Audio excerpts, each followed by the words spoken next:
Well, looks like that day finally came, huh? With great sadness, I'm sad to announce Microsoft has taken down Xbox 360 GUI test. On the 4th of October 2024 at 04:15 Australian Eastern Standard Time, we lost. Alright, that's enough, whatever. Anyways, because of this, I've decided to take down all of our Roblox experiences voluntarily, which means you won't be able to play them anymore unless you play some random re-upload someone made. The iOS 6 simulator made with Unity is not affected by this. If you made your own versions of our Roblox experiences, you must re-upload some assets as they have been deactivated. All of our Roblox experiences have been archived, and place files are available on our GitHub and the Internet Archive.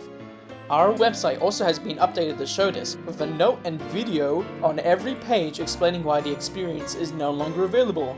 Awesome, super cool fun fact, the video is taken from a CDTV game called The Town with No Name.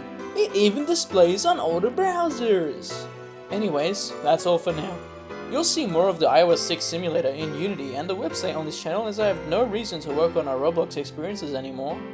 Thanks for watching, and remember, the wise mystical tree always knows.